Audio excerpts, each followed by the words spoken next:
Essa é uma palestra revisada. Ela já teve uma edição que eu dei ela no Front em Rio e uma outra na QCon São Paulo. Essa é uma versão um pouco mais reduzida e mais clara em alguns pontos. Então, falando um pouco de mim, eu sou o Giancarlo Emer, eu tenho um blog, jcemer.com, tenho usuário no GitHub, Twitter. O que tem que ficar é que o projeto de vocês tem que funcionar e entregar valor para o cliente. Isso, quanto mais eu trabalho com produtos de internet, que é o caso que a gente já trabalha na CodeMiner, é o que a gente mais tem em mente. Tem que entregar valor. Mas, além de tudo, se você quer que seja prático de desenvolver, e ainda que a manutenção seja descomplicada, porque um produto ele vai sofrer evoluções, e ainda que você tenha um fluxo de trabalho que seja agradável e que seja melhor do que o fluxo que você trabalha hoje, então essa palestra é para vocês. E assim é como eu me sinto a partir de agora.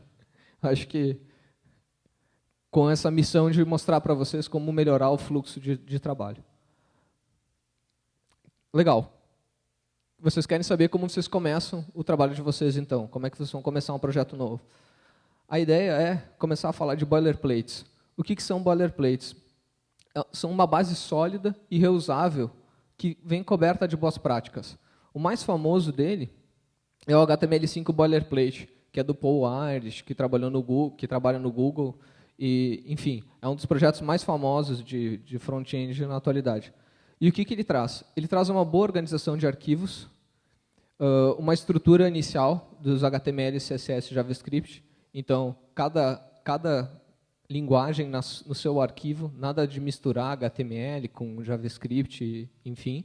Ele já traz uma organização inicial para vocês.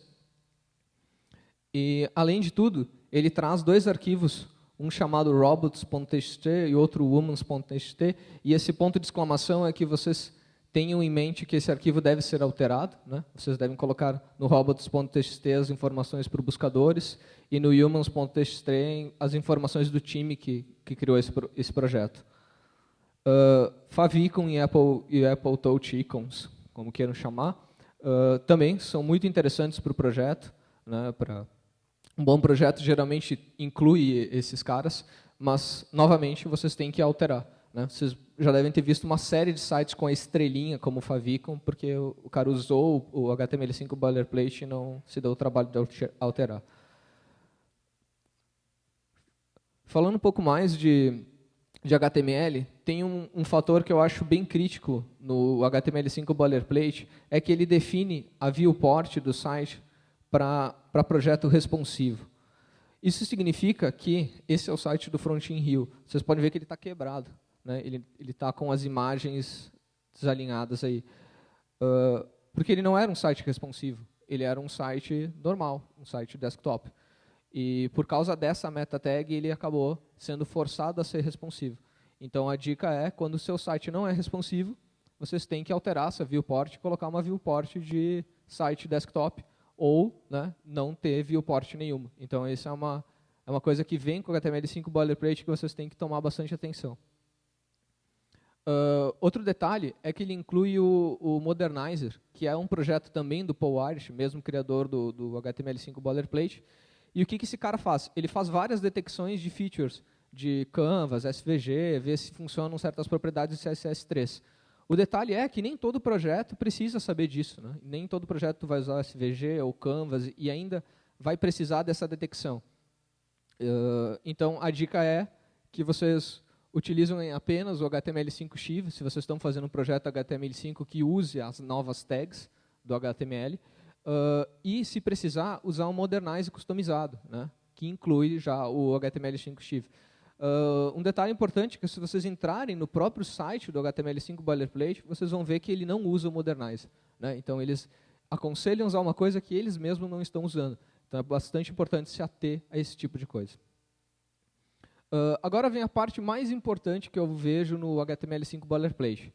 Isso aqui é uma coisa restrita para Apache, né? Mas eu acho que vocês podem levar isso como uma boa prática e usar em qualquer outro servidor, em Nginx, para quem usa servidores de Rails, Unicorn, Puma, enfim, todos eles já têm jeitos de se fazer isso. Então, primeira coisa, página de erro 404. Né? Todo bom projeto, todo projeto bem feito tem essa página de erro aí. Página de erro 500 também. Todas essas coisas devem ser comunicadas para o usuário com seus headers específicos. O TF8, né? Ainda a gente vê projeto legado usando Latin 1, ISO 885, alguma coisa. Enfim, usem o TF8, né? É muito melhor, é muito mais padronizado. Ele entrega os arquivos compactados também, ele cria uma configuração no Apache para que ele entregue os arquivos já gzipados, então isso é bem interessante, né, para economizar banda. E ainda, eu acho que é uma coisa bastante interessante isso, e para quem vem de back-end sabe que cache é o que segura a internet de pé hoje. Né? Então, a gente saber usar o cache do browser do cliente também é muito importante. Né? Então, definir tempos de expiração para imagens, arquivos JavaScript e ter essa prática é muito interessante para qualquer projeto. Então, quem nunca se preocupou em ver se o server de vocês está com essas diretivas, é bem interessante começar a se ater a isso. Eu acho que é uma responsabilidade do front-end também cobrar essa infraestrutura adequada de servidor. Seguindo, falando de CSS agora, o HTML5 Boilerplate teve uma grande mudança na versão 2.0, que ele passou de usar um reset.css para o normalize CSS. E daí vocês me perguntam, que diabos é isso? O normalize CSS é um cara que, na verdade, ao invés de tirar todos os estilos, ele institui uma aparência de CSS cross-browser. Né? Ele vai lá e define regras que ficam adequadas em todos os browsers, mas sem eliminar características específicas de título, parágrafo, enfim, ele mantém o máximo possível as estilizações. E ainda ele corrige, né, os bugs comuns, e é muito interessante no GitHub, aqui embaixo tem o endereço do projeto, tem uma wiki que tem explicado todos os bugs que eles corrigem, é bem rico, é bem interessante esse projeto. É mantido por uns grandes nomes, que é o Nicolas, da comunidade de front-end. Vale a pena dar uma boa conferida nisso. E o antigo que eles usavam, que era o reset, CSS, o que o reset faz? Ele automaticamente remove toda a aparência. Né? Então, o que significa que elementos como título, lista, parágrafos vão ter exatamente a mesma aparência. E vocês veem que aqui eu coloco isso como um ponto positivo também. O que nos leva a discutir qual é que é o adequado. O que eu devo usar? Reset ou normalize? A minha dica é o seguinte, se você tem um guia bem definido de estilo, um designer muito bom que define todos os elementos para o teu projeto, usa reset. Porque tu vai definir, a partir do que ele escolher, os teus estilos para o teu projeto, os teus componentes para o teu projeto, os espaçamentos, enfim, cores e etc. e tal. Mas se tu está prototipando, está fazendo o teu blog pessoal, ou está fazendo um design incremental, já codando dentro do browser o teu design, o teu layout, cara, normalize é o caminho e é muito legal usar normalize também. Sophisto Boilerplate. Esse cara aqui é um projeto que eu iniciei quando eu estava na Grifo, quando eu trabalhava como front-end developer na Grifo. Ele é um cara mais opinativo que o HTML5 Boilerplate. Ele é baseado no HTML5 Boilerplate, mas ele traz algumas coisas a mais, por assim dizer. A primeira delas é que ele é só para browsers modernos, e é 9+. Ele usa um pré-processador de CSS, que a gente vai falar um pouco mais adiante. Então, ele usa o Stylus, que é um pré-processador de CSS. Ele usa uma biblioteca que eu criei em conjunto com o Ricardo Tomasi, que é aqui de Porto Alegre também, desenvolvedor. Essa biblioteca é mais leve que a jQuery, enfim. Vocês podem procurar por aí na internet. Ride.js é um projeto que a gente fez no final do ano passado. E ainda ele traz uma série, por usar pré-processador, ele tem que trazer uma série de build tasks, e ele traz também scripts para fazer deploy no GitHub, enfim. Ele traz algumas coisas a mais aí. Outra coisa legal, essa semana a gente teve o lançamento dos aparelhos, dos feature phones do Firefox OS no Brasil. A gente está com eles vendendo na Vivo, sem querer fazer propaganda. Legal, a gente também tem que se antenar isso agora, né? A gente tem que começar a pensar em fazer projeto para o Firefox OS. E é uma oportunidade incrível e não tem por que não fazer. E já existe boilerplate para o Firefox OS. O criador palestrou, inclusive, no Brasil JS desse ano. O que ele traz, então? Ele é um pouco mais que um boilerplate, porque ele já traz uma aparência. Né? Os demais boilerplates não trazem aparência. Ele já traz um conjunto de elementos. Já traz exemplos de uso de várias APIs, suporte offline, como fazer, e etc. e tal. Então é bem legal dar uma olhada para quem quer se inteirar. Eu acho que é uma época bastante interessante para começar a pensar em Firefox OS. Legal. Mas o que vocês querem saber agora é de aparência e como definir componentes, como que eu faço o meu projeto. Vocês já sabem como iniciar. Agora vocês querem realmente fazer o projeto de vocês. E óbvio, o que vem à mente são os frameworks de CSS.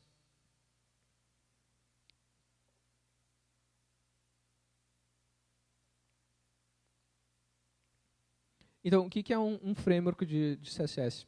Ele é um guia de componentes e de estilos de aparência que vocês podem reusar e ir aplicando em vários projetos.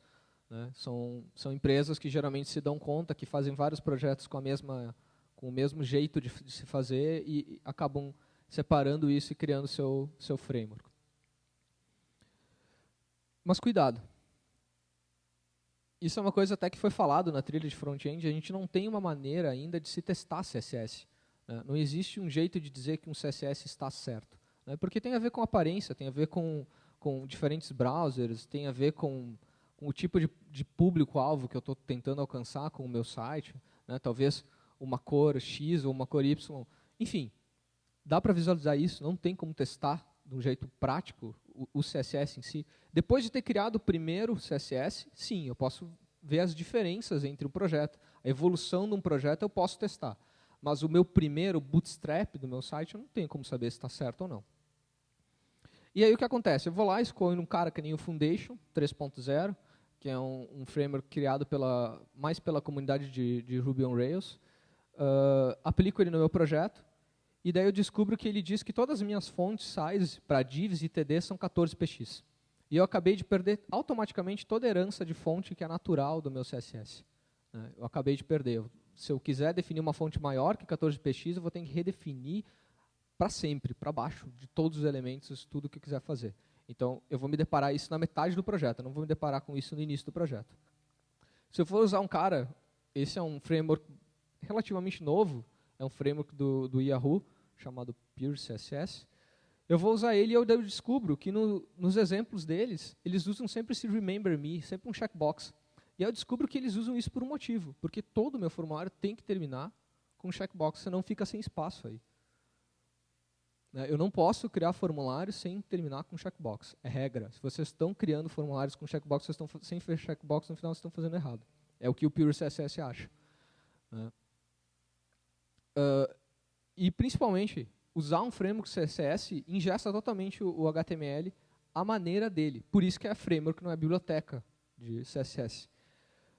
Então, o Twitter Bootstrap, por exemplo, 2.3, já é uma versão antiga, ele está usando ali os raw e test left. Na época que eu fiz esse slide, há um tempão atrás, era o 2.3 que estava sendo usado. E daí eu disse, não, eu vou evoluir para o 3.0. E aí eu descobri que mudou tudo. Então já fica como um case da própria palestra, o fato de eu não conseguir mudar para o framework 3.0, porque eu vou ter que mudar o nome de todas as classes. Eu não posso, esse código aqui é um código legado. Legal, e aí a gente começa a ter um compromisso de falar para vocês o que é o CSS certo, né? Como é que a gente define CSS da maneira certa. Sempre, tags e classes a gente deve referenciar o conteúdo e não a aparência, né? É até uma coisa que o Glauber estava falando na talk dele na trilha de front-end, o large, small, essas coisas todas, classes com esse nome não são legais.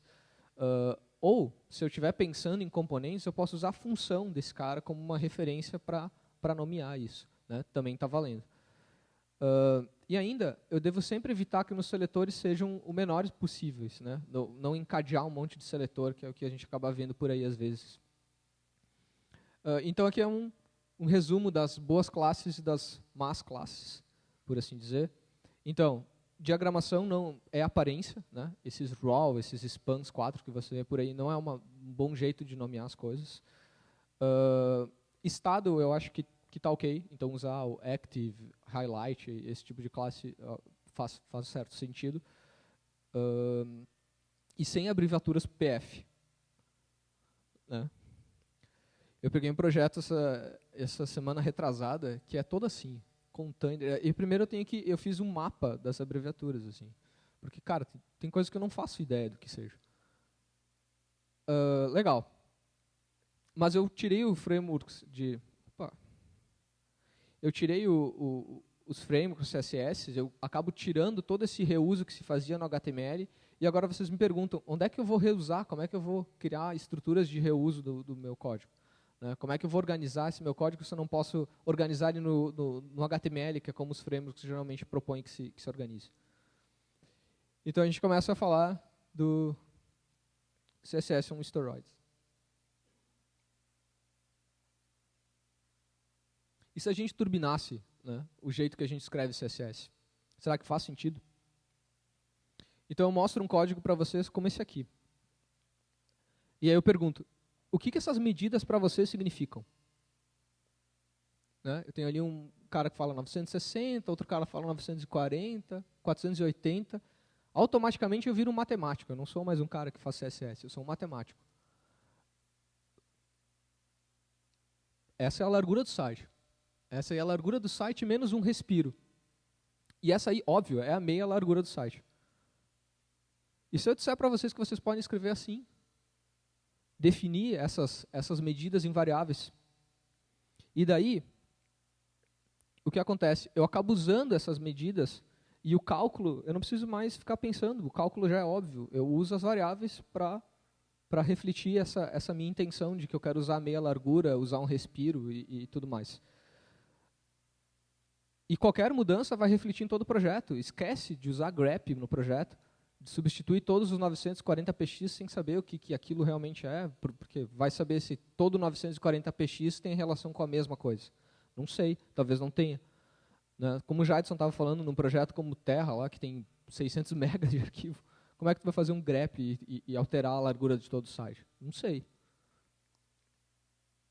Legal. Outro código para vocês verem aqui, sobre cores. Aí eu pergunto para vocês, eu não sei ler hexadecimal e sou criticado por causa disso. Eu não tenho ideia que cor. Que diabo de cor é essa aqui? Né? Não tenho ideia. Eu não sei ler isso. Já trabalhei com frontends muito fodas que sabem ler hexadecimal. Eu não sei. E ainda, olha aqui, uma cor com pequena variação. Ela é quase aquela outra cor, mas ela tem o último número ali diferente.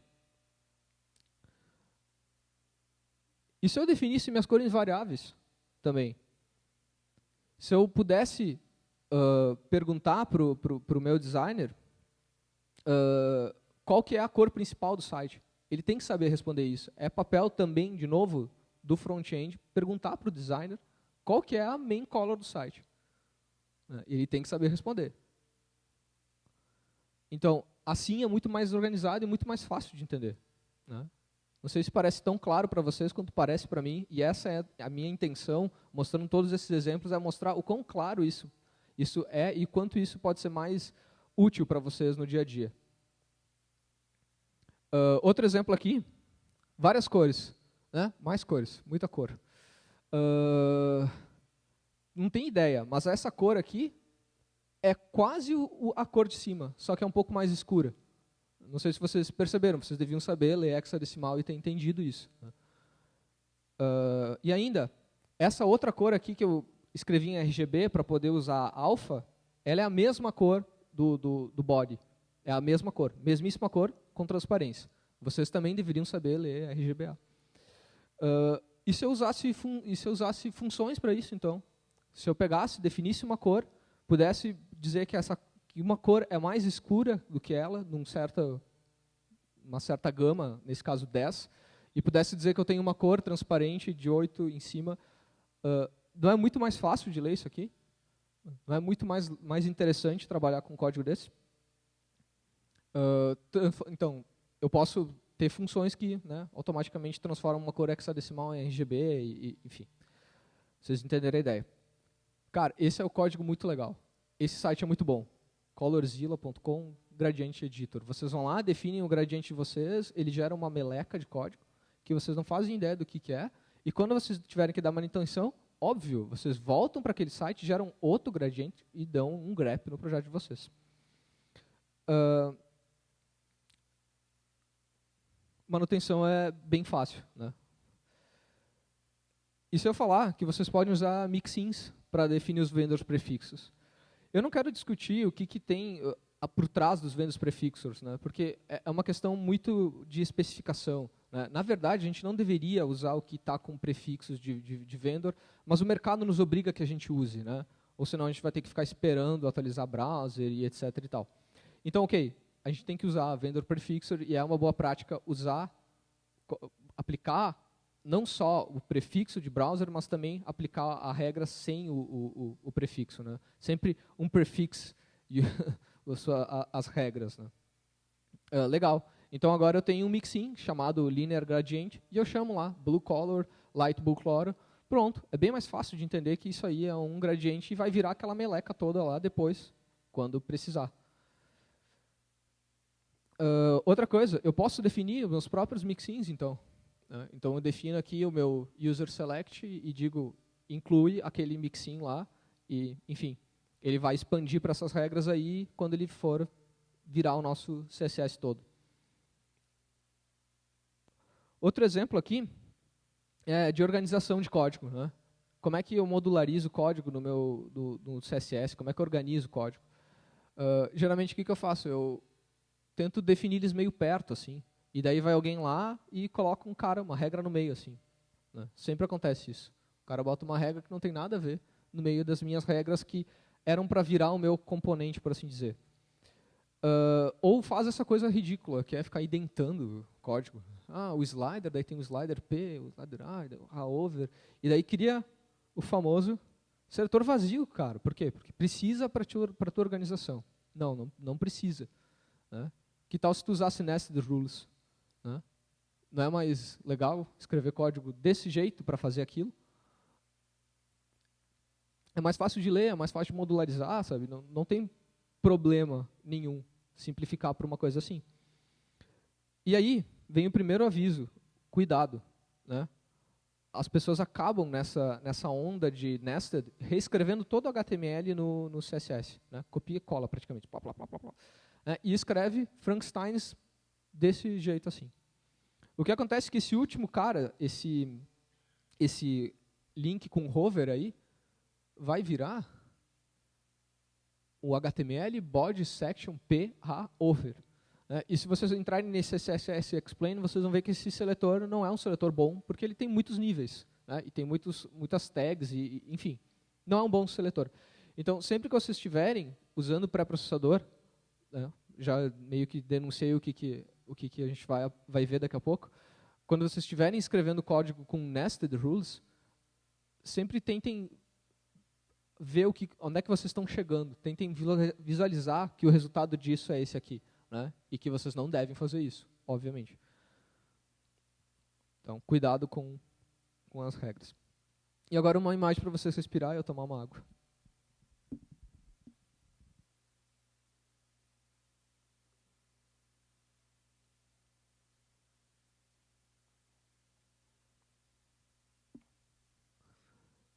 Voltando.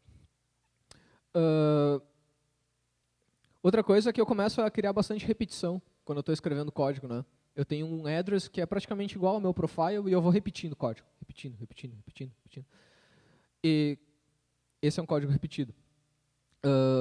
E se eu fizesse o address estender o profile estender do address, e além de não ter que reescrever todo esse código, o que eu ganho é que os seletores vão se juntar quando o código for gerado, e então eu não vou ter... Olha como é menos código. Eu tinha tudo isso, e agora o meu usuário vai baixar só isso que está desse lado aqui. É menos código, é mais interessante. Né? Só que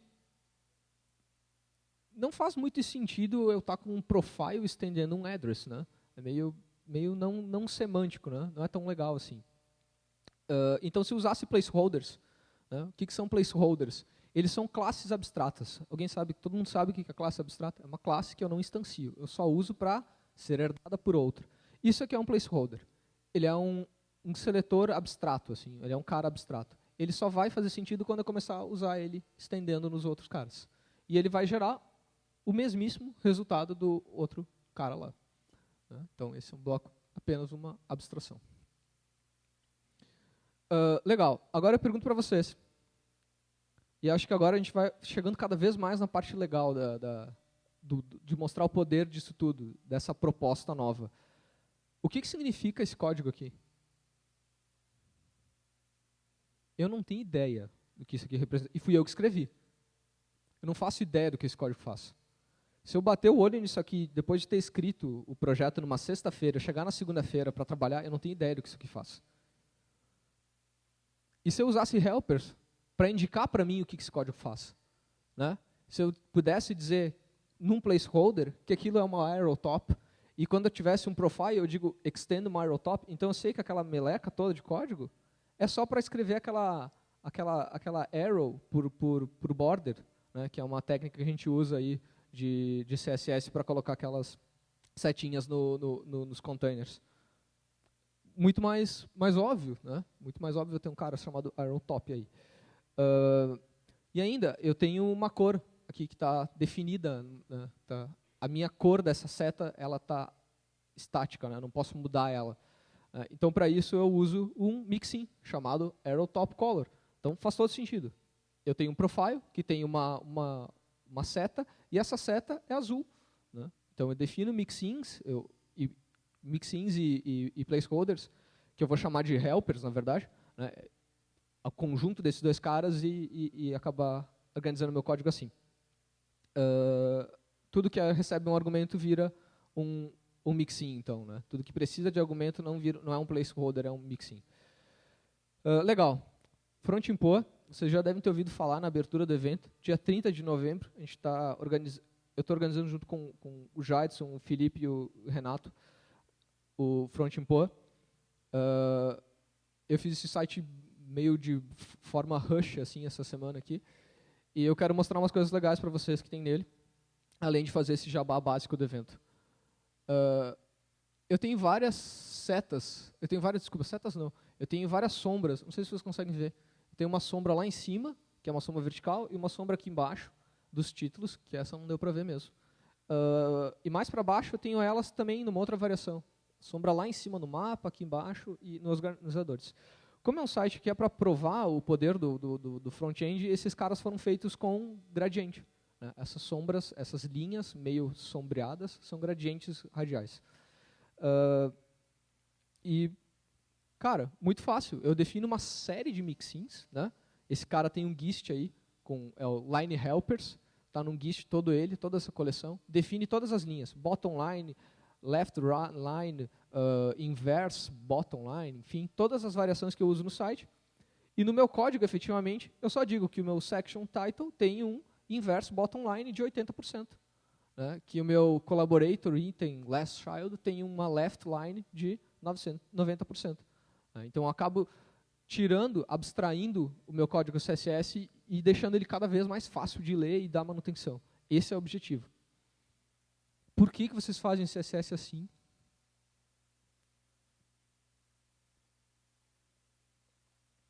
Eu, quando vejo aquele código enorme de CSS, aquele main.css de tipo 4.000 linhas, eu imagino essa cena aqui. E eu procurei essa imagem, eu imagino isso na minha cabeça e eu achei essa imagem. Assim. Parece que a gente está descascando, sabe? Aquele trabalho árduo pra caramba, assim, sabe? Não desmerecendo, né? Não sei se existe uma profissão, ou enfim. Mas não tem porquê, sabe? Não tem porquê. E se a gente usasse pré-processador CSS, né? Que eu acabei denunciando antes. O meu discurso não foi tão bom assim, e eu denunciei antes de mostrar ele. O que é? É uma linguagem, né? Tudo isso que eu mostrei para vocês é uma linguagem que adiciona açúcar sintático não nativo no CSS, que, tomara Deus, um dia seja nativo. Como o Glauber até falou na palestra dele, as variáveis já estão sendo adicionadas às especificações novas do CSS, então a gente vai ter variável no CSS. Mas, enfim, até que elas não chegam, a gente pode usar um pré-processador. Outra coisa, no final vai resultar tudo em CSS. Né? Eu vou ter uma tarefa de compilação lá e vou ter CSS. Tá, claro, óbvio, é uma nova camada, precisa ser transcompilada. Vou ter erro de sintaxe, vou ter erro de outras coisas. Acontece, nem sempre se ganha. E agora aqui falar um pouco dos principais pré-processadores. Esse aqui é um dos que se tornou mais famoso, talvez por causa do Twitter Bootstrap. Esse é o Less CSS. Né? Então, o Twitter Bootstrap usa o Less CSS para ser feito, por assim dizer. Ele não possui placeholders e ele tem uma repetição bastante estranha e engessada. Né? Então, eu particularmente acho que é o pré-processador mais fraquinho. Assim. Outro cara é o Stylus, é do Vision Media, um cara TJ, Holly, alguma coisa que eu não sei pronunciar. É um cara bastante ativo na comunidade. Ele tem mixins transparentes, então eu vou escrevendo CSS, escrevo um mixin lá e vou usando ele. Ele automaticamente me deixa não usar parênteses quando estou definindo, usando os mixins e tudo mais. Então fica bem interessante. Eu tenho uma biblioteca chamada Nib também, que é criada pelos mesmos caras do Stylus. E ela me traz já uma série de mixins para botar, vendor prefixos. Então, eu já tenho esse cara, border radius, aí eu já tenho nessa biblioteca Nib. E ela é uma sintaxe bastante livre. Né? Então, eu posso usar parênteses ou não, eu posso usar ponto e vírgula ou não. E vocês sabem que eu gosto muito disso, né? Não usar essas coisas. Mas, eu admito, muita liberdade causa confusão. Usar o Stylus hoje num projeto em produção é um tiro no pé. Assim, ele é muito livre, sabe? Tu não tem uma sintaxe para definir variável, tu não tem nada que te prenda e tu acaba fazendo muita coisa sem pé nem cabeça, por assim dizer. SAS. É o projeto mais maduro, é o pré-processador mais antigo de todos, ele tem mais de 8 anos. Ele tem bibliotecas super poderosas como Compass para gerar sprites. Tem essa Bourbon, que é de uma empresa chamada Thoughtbot, que faz muito projeto a fuder. Então, legal pra caramba. Tem muita gente escrevendo coisa para SAS. E ele tem um certo downgrade aí, que ele suporta duas sintaxes que não podem se misturar. Né? Então, essa sintaxe que vocês estão vendo aqui é a sintaxe do SCSS, que é a sintaxe mais adotada. E ele tem uma sintaxe meia capada, por assim dizer, sem ponto e vírgula, etc. e tal. Não é uma sintaxe muito usada, eu não aconselho a fazer um projeto usando a sintaxe do SAS, então prefiram a sintaxe do SCSS. E já meio que declaro, o pré-processador que eu mais gosto é o SAS, é o pré-processador que eu tenho usado em todos os projetos onde eu tenho opção de escolher qual pré-processador eu vou utilizar. Ele é escrito em Ruby, né? Então, ele veio da comunidade de Ruby, mas existe já um port agora, libsas, que é um port dele para C, C++, bem mais performático, obviamente. Já existe módulo para o Node SAS, que usa esse cara, libsas e tal. No Frontin Poa, para o site do Frontin Poa, eu usei esse libsas. Existem alguns limitadores, eu acabei me frustrando com alguns pontos, mas é um projeto que está crescendo, parece ser interessante. Então, vocês podem usar o SAS não mais em Ruby, em sim em C, C++, muito mais rápido. Grid semântico, né? Saindo um pouco, depois de ter falado sobre os pré-processadores, os mixins e placeholders fazem todo sentido agora, se eu quero usar para escrever meu grid semântico. Então, aqui eu tenho um código, enfim, código de tool content, enfim, e eu tenho ali uma série de mixins que eu vou chamando, dizendo que o tool é um cara container de fora, que vai ter o title vai ocupar 3 colunas, e o content vai ocupar 9 colunas. Enfim, esse cara é um framework chamado Neat, Bourbon Neat, que é em SAS, é uma lib que vocês adicionam um SAS e podem escrever grid semântico de uma maneira bem fácil. E é um dos melhores que eu já encontrei para escrever grids em SAS e qualquer outro processador. Organização de CSS. Tem um detalhe bem importante que eu não falei sobre os pré-processadores ainda, é que vocês devem ter aprendido que o @import é do mal, né? Porque ele vai carregar o arquivo assincronamente, vai bloquear todos os outros processos, todos os outros carregamentos, para baixar esse cara, enfim, é uma porcaria, não usem quando vocês estiverem escrevendo CSS. Né? Então, por isso que as pessoas acabaram adotando aquela técnica de escrever o arquivo de 5.000 linhas, para não usar o @import. Mas se eu estou usando um pré-processador CSS, ele já sabe que eu não quero, na verdade, servir isso de maneira assíncrona, e ele junta esses caras num mesmo arquivo. Né? Então, eu posso voltar com a minha organização de arquivos para escrever CSS. Então, essa aqui é uma noção, muita gente me pergunta sobre como eu organizo o CSS, então é para tentar dar uma explanada sobre isso. Como é que eu separo o joio aí, como é que eu organizo o CSS. Eu crio um cara chamado settings para pôr as variáveis, né? Então lá vai ter todas as minhas definições do projeto. Outro cara chamado helpers, ou helper, helpers, na verdade tem um typo aí, que vai ter os meus mixins e placeholders comuns a todo o projeto. Vou aplicar um normalize ou um reset, depende do projeto, como eu falei mais no início da palestra. Vou fazer um cara chamado de core.layout, que vai definir como vai ser meu body, como vai ser meus parágrafos, como vai ser o estilo padrão de links, enfim, vai definir esses caras mais globais, assim, que a gente costuma estilizar por tag mesmo.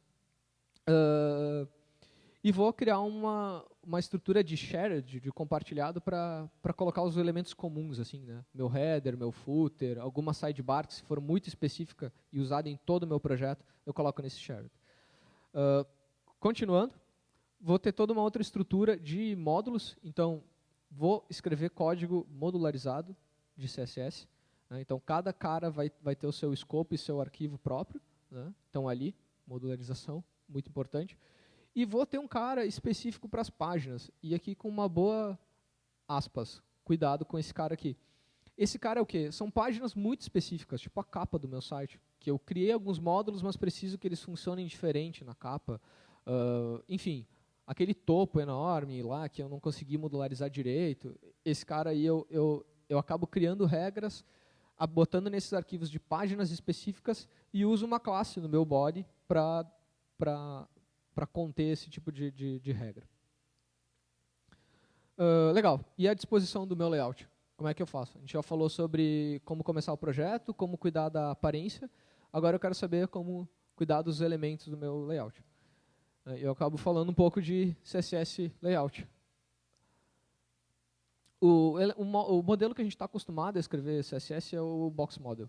Né? É o que todo mundo conhece. Né? É aquela coisa. Os tamanhos, margens, paddings, posiciona elementos em relação aos outros de maneira fixa, enfim, box model.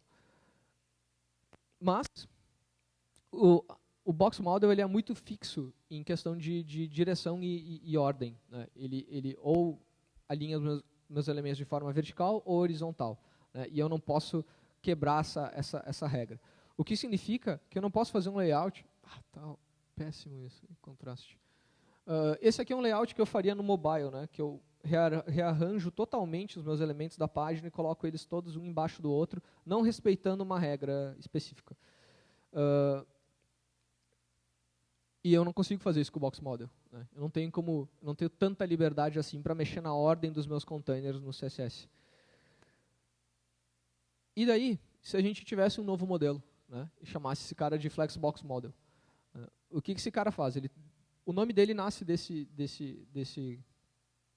padrão aqui, onde é que eu posso definir como as coisas vão crescer e ocupar minha tela. Né? Então, grow, eu digo que esse cara número 1 aí vai crescer quando aumentar o espaço e não os caras com 0.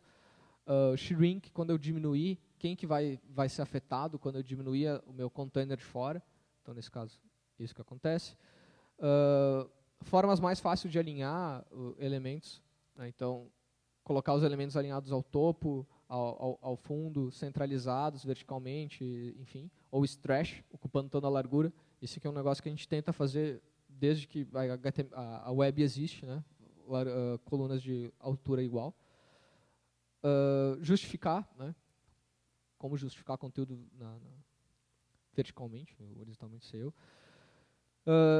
E o principal, que vocês não vão ver, né? Mas existe um cara chamado Holy Grail Layout Example, que é realmente essa coisa de poder mexer na ordem dos elementos.